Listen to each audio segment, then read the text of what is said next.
उसको समझाने वाला कोई भी आ जाए कभी भी वो समझ नहीं पाता। यहाँ कहा है ना, मूर्ख हृदय न चेत, जो गुरु मिले विरंच सम। चाहे ब्रह्मा जी भी आकर के बैठ जाए नहीं मूर्ख के सामने कि हूँ ब्रह्मा जी है तो होगा तुम्हारा घर का ब्रह्मा जी, हूँ भी हमारा घर को विष्णु है, वो नहीं मानता है। मानता है क्या? यदि समझदार व्यक्ति के सामने, ज्ञानी व्यक्ति के सामने यदि कथा की बात भी करो तो आनंद आ जाए, पर यदि मूर्ख के सामने कथा की बात करो ना और सत्संग सुनाया जाए तो उसको कभी समझ में नहीं आता। ध्यान दीजिएगा, कभी समझ में नहीं आया साहब, कितना ही समझा दो, आता है क्या? एक बार की बात, एक पंडित जी काशी से पढ़ करके आए, परम विद्वान परम ज्ञानी, ट्रेन में सफर कर रहे थे, लेकिन उसी ट्रेन में किसी ने पंडित जी की जेब काट ली। आज भी रेलवे के किनारे लिखा होता है नहीं कि जेब कतरों से, बस आप सावधान बहुत जगह करिए हो, बहुत जगह सावधान है। तब यही मत सोचो कि ब्याह में सावधान करे। वहां ब्याह में महाराज बा किए नहीं कि लाड़ा लाड़ी सावधान, तो उनकी दो ही सावधान हुई है जो है वो लाड़ो भी मोड़ बांधे नहीं, मोड़ जब बड़ो खुश हो सापा पे कहीं बांधे भैया मोड़।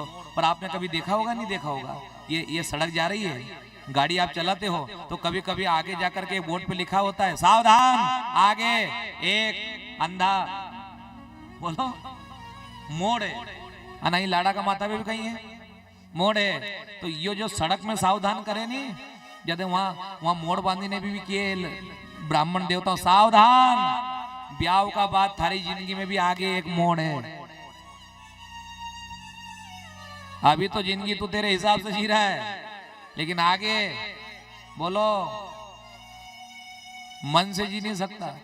अन देखो विदा हो जैसे छोरी कितनी जोर जोर से रोए हैं, अन बापड़ा के वो गठजोड़ा बांध दिया, अन ऊँचू पकड़ी ने उबो रे बिल्कुल चुपचाप अपना असो मुंडो करे। तुम देख जो ना लाड़ा बनी, देख जो तो सही, घोड़ी पे बैठे जब तो बड़ो खुश रहे हो, रे कि नहीं रे, घोड़ी पे खुश। और उसके मित्र यार दोस्त जब नाचते हैं नी डीजे पर, जब भी खुश, पर जदे विदा हो नहीं, जदे बापड़ो आसो यूं पकड़ ले आने ओको मुंडो देख जो तुम, देखने काबिल रे।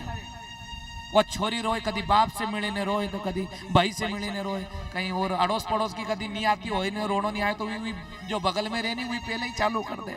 तो वो छोरो मन में असो मुंडो बने ने कहीं सोचते होगा तुम्हारा मालूम। हर जगह खुशी साहब है, माई माता का बिठाया वहाँ चावल खड़ाया, वहाँ भी बड़ो खुशी खुशी खाए साहब आनंद के साथ। लेकिन बस विदाई हुई उन टाइम पे गाड़ी पे बैठते समय यो यहाँ अन मुंडो असो कर लेने, मन में सोच तो होगा तू तो आज ही रोई रही है, पर थारा नाम है तुम्हारे जिंदगी भरी रोनो है? पर सावधान बात कर रहा था मैं, काशी से पंडित जी आए ट्रेन में, लेकिन जेब कट गई।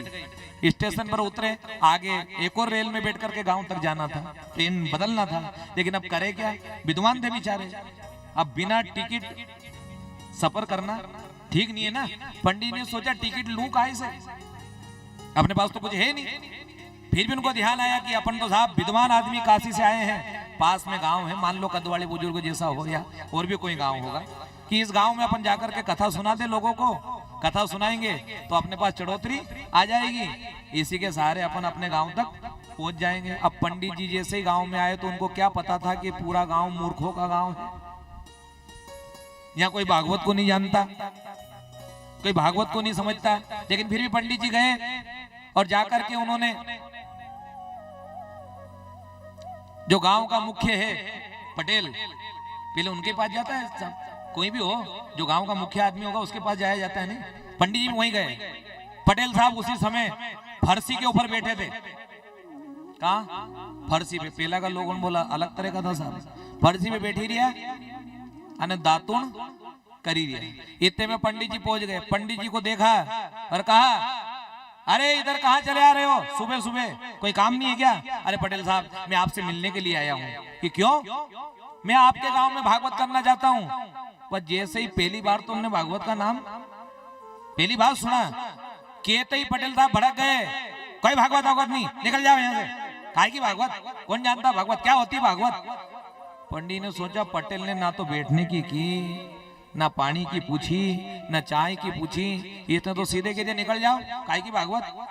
पंडित ने सोचा साहब चलो यहाँ कोई सार भी नहीं है। जाने लगे, इतने में पटेल के जो भी घर में बच्चे थे ना, छोरा छोरी था, उनने रोना चालू कर दिया जोर जोर से कि भागवत जी तो देखांगे ही सही कसी है, भागवत जी तो देखांगे ही सही कसी है भागवत जी। छोरा छोरी तुम्हारे मालूम जीत करे तो लोट लगाने लगी जाएगी, लगा ही लगा। और जब तक आप उनको नहीं दिलाओगे, जब तक वो चुप भी होने वाले नहीं है। पटेल का सारा छोरा छोरी घर में लोट लगाए, भागवत तो देखांगे ही सही, दाई जी ने क्यों मना करियो, घरे बैठे आयो तो पटेल के घर वाले ने किए कि बोले लो आगो छोरा छोरी उन रोई रहा है, ये भी देखे लेगा कसी हुई भागवत जी। अब पत्नी का कहना मान लिया, किसने? पटेल ने कहना माना और कहा पंडित जी आ जाओ, बताओ भागवत कैसी है। पंडित जी ने सोचा कि थोड़ी दया पटेल के मन में आई है, ये सुनने के काबिल हुआ है। कहा पटेल साहब थोड़ा स्नान कर लूं, भगवान का पूजन कर लूं, तिलक लगा लूं, इसके बाद में मैं कथा प्रारंभ करता हूं। पटेल साहब ने की छोरा छोरी परेशान हो रही है, घर में रोई रोई ने 1 घंटा हो गया, कहां नहाओगे, जब तक तो बहुत टाइम हो जाएगा, आप तो ऐसे ही दिखाओ कसी भागवत जी। पंडित ने सोचा कि गजब का मूर्ख का काम है, अरे स्नान कर लूं, ध्यान कर लूं, फिर मंगलाचरण करूं, फिर करूं, पर ठीक पटेल ने का टाइम नहीं था हमारे पास, सुनाओ आप तो। पंडित जी ने पोथी निकाल ली, बैठ गए और मंगलाचरण किया उन्होंने। श्री गणेशाय नमः, हरे परमात्मने गोविंदाय नमो नमः। अब ऐसे मंत्र बोलने लगे, बहुत देर हो गई। अब उसको क्या मालूम कि भागवत जी ऐसी होती होगी। और घर में जो छोरा छोरे था नहीं, उन्होंने रोना चालू करियो और जोर से कि एक को नहीं बतायो कि भागवत कैसी है। जैसे गांव में भी कोई खेल करने वाला आता था, नहीं आता था, तो पहले खेल दिखाया जाता था। अब इनने सोची वो भी कहीं को खेल होता होगा,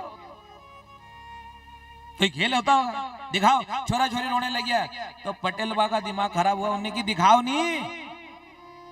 पंडित जी ने सोचा या कहीं करी चालू करी तो रही है, जल्दी करो। अब वो बोलते जाते ना, पोथी खोलते जाते, बहुत देर हो गई, बहुत देर हो गई।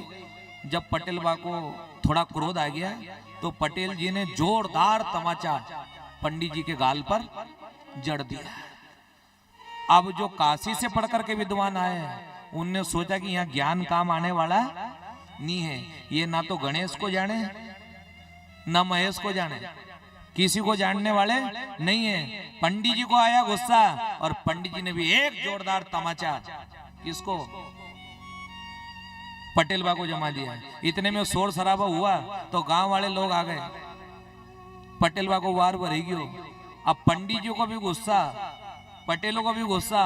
पटेल ने पहले, पंडित जी ने बाद में। अब दोनों हुए भातम भाती उसी बार के अंदर। तो घर में से छोरा छोरियों ने ताली बजाई थी कि अबे वही भागवत जी चालू। इतनी देर की तो खाली नवरी नाटक ही थी, इधर लोट लगाए। अब पंडित जी भी साहब हष्ट पुष्ट थे, पटेल की छाती पर बैठ गए। अब पंडित जी को पटेल को सांस भरी गयो साहब, लड़ते लड़ते लड़ते लड़ते हाथ जोड़ लियो। मारे नहीं मालूम थी कि भागवत जी ऐसी चालू हो साहब, मेरे को मालूम नहीं था। पटेल ने क्या करा, हाथ जोड़ लिया। पंडित जी ने सोचा कि भागवत अब जदे रुकेगा, जदे 5151 की भेंट चढ़ाओ, ये तो रुकने वाली नहीं है। अब इतने में जो गांव वाले थे नहीं, उन्होंने आपस में बात करी कि अपन तो एक दूसरे पीछे के पीछे रवाना हो जाओ। अच्छोरियो तो पटेल तो घर को संगड़ आदमी है, भागवत जी ने एक पकड़ियो, नहीं तो अपने पकड़ता तो अपन कहां से ले देता। अब बताओ, यदि ऐसी जगह पे बात करें तो जमने वाली है क्या साहब? उनको कैसे समझाए?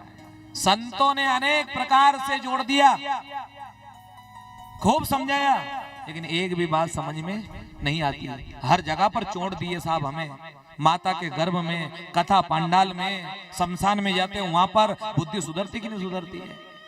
मरघट में जाते हैं तो वहां पे हमें एक घड़ी याद आती है कि एक न एक दिन हमें भी यहाँ पर आना है, लेकिन वो हमेशा नहीं बनी रहती साहब। यदि हमेशा बने तो जीवन धन्य बन जाए।